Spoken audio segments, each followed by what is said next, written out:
Hello again, it's Chip and Eddie here. In this two-part video, we drive up the Natchez Trace Parkway, stop by a 60s-style retro diner, and experience a much too close encounter of nature. Stay tuned for much more.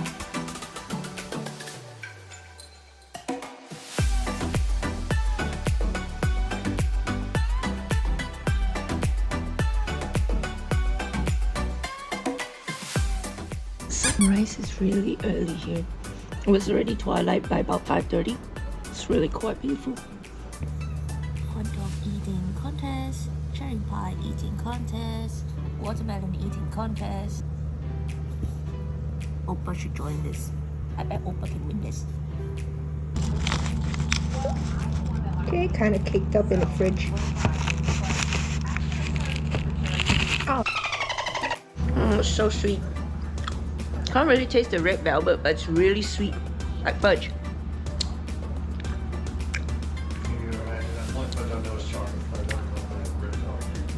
I'm not too sure whether the chocolate fudge will taste like chocolate or not, because this one doesn't taste like red velvet. It tastes really sweet.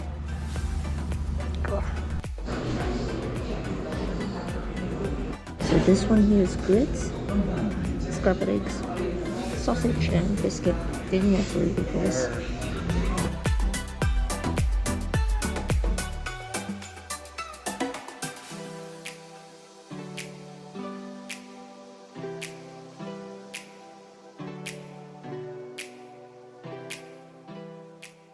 It was a beautiful morning as we watched the boats chugging up the Mississippi. It finally made it! Ready to go, we went in search of something important to us. Coffee. A lot of crepe myrtle trees here. Like kind of like the town's, I don't know, it's not a national tree, what do you call this? Crepe myrtle? It's supposed to be here on the left. Oh, there it is. There it is.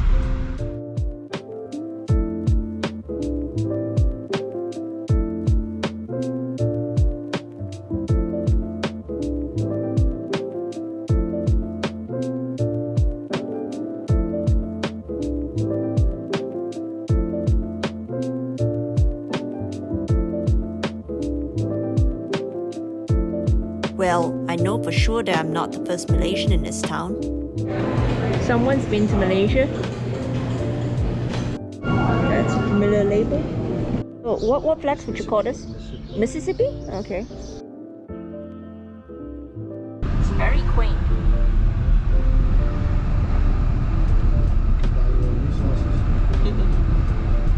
Okay, we're now in the state of Mississippi and we're heading to Jackson. Because by the time we head to Jackson, that will be about lunchtime and we need to buy some beer. Very important. Overall, generally, people try to keep it pretty nice. There's a fine if you get caught throwing something out your window going down the road. It's like 250 USD fine. Oh yeah, we have fines in Malaysia, they just don't enforce it. We just made a U-turn because we're gonna try to pick up the Natchez Trace Parkway, which actually goes up all the way into Jackson at some point. So now heading back to the, what would you call that, the junction? Not the junction, but the filter into the Natchez Trace Parkway. Okay, so Jackson is, we turn that way. Yes. Turn right to Jackson. Jackson! Old Trace exhibit, half mile. Ooh, this is very nice. Sorry about that annoying piece of newspaper that I stole from the hotel. Oh, by the way, did you know that? Here you can donate your deer for food.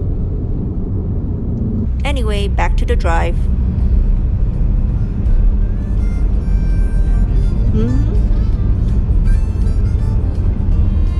The Natchez Trace Parkway has a series of stops dotted along it, and we had just pulled up to the first one. The trace is significant for having been a historic travel corridor used by American Indians, cane tucks, European settlers, slave traders, soldiers, and of course, future presidents. So we're here right now. We're gonna move up all the way all the way into Jackson, and then we actually can go out further north. There are plenty of things to see and do along this trace, but today we are just going to drive along it at a respectable speed of 50 miles per hour. At this point, it was very tempting to pull out a cheesy oldie, but I shall refrain from setting the copyright police in this video.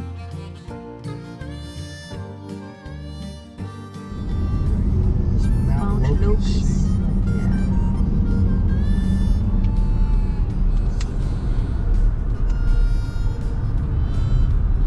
And they're bailing out.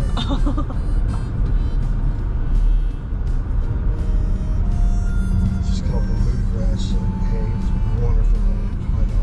Can you imagine driving here at night? Oh my gosh. It'd be a waste because you wouldn't see it was nothing. It'd be pitch black. It all seemed very peaceful until I asked Chip if I could drive, which I got to. But what I did not factor in was all the wild animals. So obviously I wasn't filming this when it happened.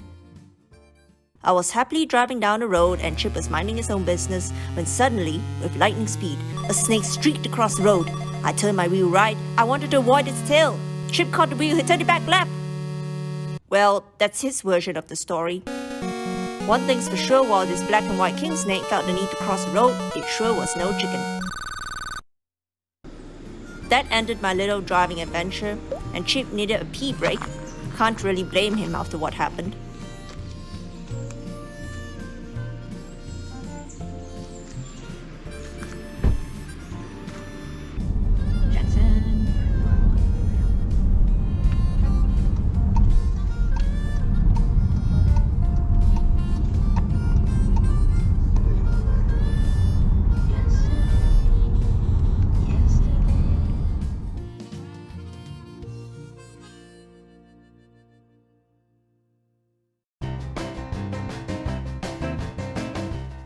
With Chip's capable hands, we made our way safely into Jackson.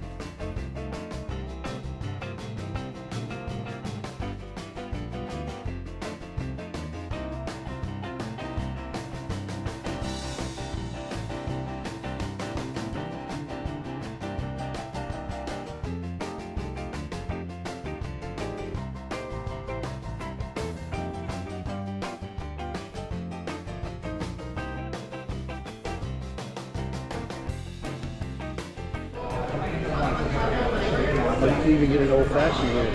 Oh, nice.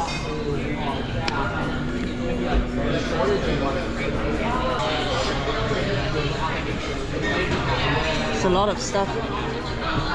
Okay, this was the bar that Endless Adventures visited. And right behind. Nothing could be better than having sweet tea next to the great Mr. Armstrong. Indeed, what a wonderful world.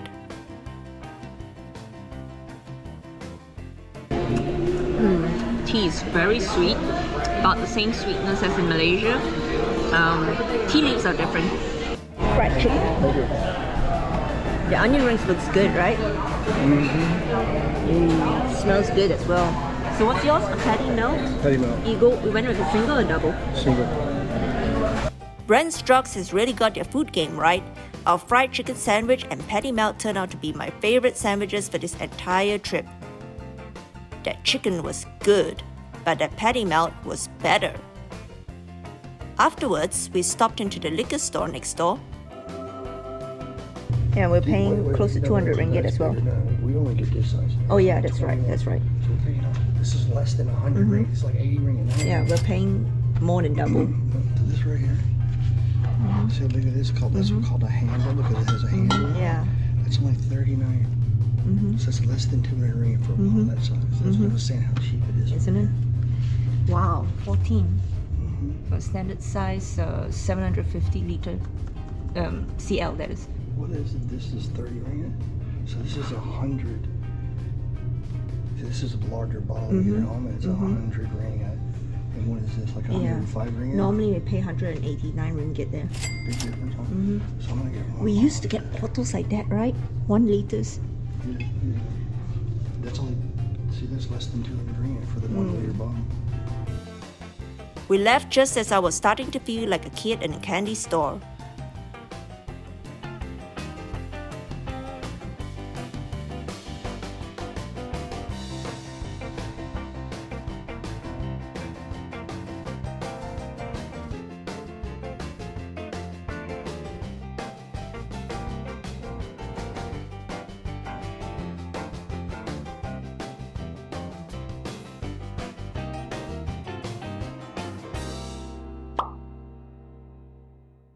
To keep Chip entertained, I inundated him with plenty of random questions of the way things were done in the USA. They just rebuild another one and they close that one down and they build this one and then move all the traffic over here and then they redo that one and one's one way, one's the other way, right? We have nice highways here in the south. Yeah. And then they would send somebody. That's what you do. That's what I was saying, but if you're on the Natchez Trace in the middle of the night and you have no cell phone service, you just hunker down, I guess, till the next day and hope you don't get burned. All right? Yeah. And then you leave them sitting there. And then they'll come with a tractor that's got a pole on it, and they pick it up and they load it on a tractor trailer. Pick it up, load it on a tractor trailer. Pick it up, load it on a tractor trailer. And they'll load them like 3 high, and they haul up and get them out of the field. Okay. Next question is, do horses hay? I'm from Malaysia, okay? All right, so the next question is, when do y'all give hay to the horses to have? Because sometimes the horses are out there when the grass grows. Okay. So in the fall, the grass stops growing. Or if you have a drought and there's no green grass, you don't have any rain, you give them hay. Also, you pick the horses that they're up in a lot up in a pen. If, depending on what kind of horses are, you don't turn them out to pasture, then they have to have hay to survive with their grain. Okay. So it was almost an hour drive each way for him to go to work. But it's different because it can take an hour and a half or 2 hours to get home from our office, 26 kilometers. Here there's no traffic. Right. So it's just wide open 70 miles an hour. So I ran out of questions. We got back onto the Natchez Trace Parkway because, Google told us to. That bridge that we saw earlier.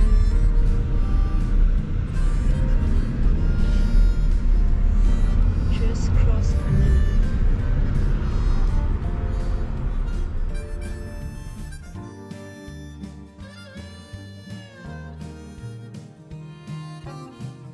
So you look at it now like, well, why is it lean? Because there's no tree over it. But at one time, there was bigger trees over the top of it, and they come in here and selectively cut those out.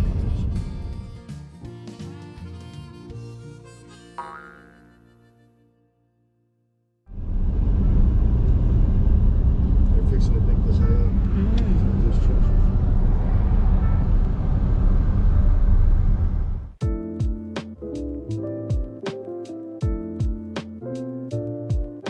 So for one bale of hay, right, how many horses could that feed for how long? Again, it's very subjective because it depends on what else they have access to, right? They have some pasture, if they're getting some grain. Most of this stuff out here in the field is going to go to cows. It's not Okay, cows. So what do you know about Tupelo? Gracie Bell's person. Really? I thought he was Memphis. No? He's born in Tupelo, Mississippi. Oh, okay. Okay. So we're gonna exit now and we're headed towards Elvis Presley Lake, Tupelo. Now, we decided the speed limit was too slow for us, so we made our way back to the interstate highway towards Corinth.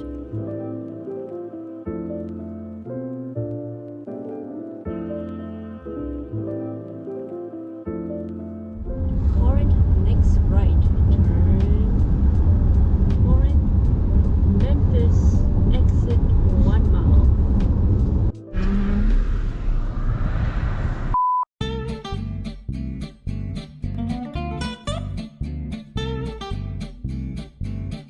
By golly, if there's any town that seems to have every fast food chain under the sun, it's Corinth.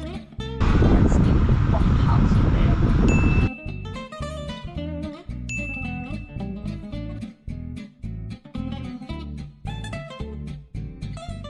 Taylor State Fish. Lonnie Sporting Goods. Hey, I didn't know you own a shop. Sporting Goods. That's stuff you don't know about me. See, I'm not the only one with a name of Lonnie. My Lonnies are from here. I'm the third. So the other two are from here. See all the usual signages: McDonald's, Wendy's, Arby's, Popeyes, Sonic's, KFC, Checkers. Wow! You can check off every single thing. What's this? Big boys, pawns, guns, and gold. Domino's Pizza. They got cigars here. Jack's. This is Jack's. Oh, this is the first jam we've come across. They have Chick-fil-A's over there. Subway. Surprisingly. And our favorite fast food joint of all comes up next. Steam buns? Steam buns. They're steamed. Yeah. Okay. You gonna ruin your dinner if we don't get you one right now? We can try one. I actually really got hungry. Yeah, one each. They're only like this big. They're just a little bit. Okay. They'll laugh at us when we say, I want 2 fish and cheese. We're like, what? Because everybody orders like 20 at a time.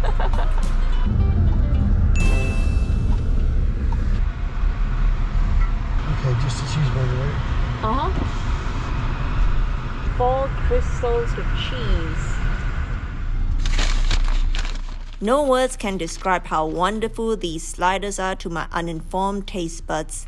All I can say is, do not underestimate these little wonders. Okay, I just wanted to show you this place. We just walked into an entire refrigerator of beers. It's called a beer man cave. A beer man cave. And it's freaking cold in here right now. Freezer. It's just right, it's right above freezing. Right. So we're gonna get out of here because it's really cold. So cold.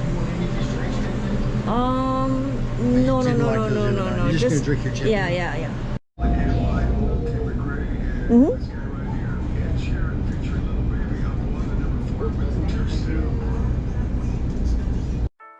Finally, if you've been wondering what we were doing in Corinth, we were here to visit Chip's parents. Owing to the pandemic, this was my very first time meeting them, so you'd probably understand why I had limited video footage from here on. How fascinating. I've never seen it anywhere else. Yeah. You should draw in when you were a kid. During our dinner with Mama Sue and Carl that night, I had cheesy shrimp and grits and fried green tomatoes. Just want to show you that it is now 8:03 p.m. here in Corinth, Mississippi. And the sun has not gone down. And it will be up again at 6 o'clock in the morning, or earlier than that, right? 5:20. Okay, 5:20 a.m. in the morning.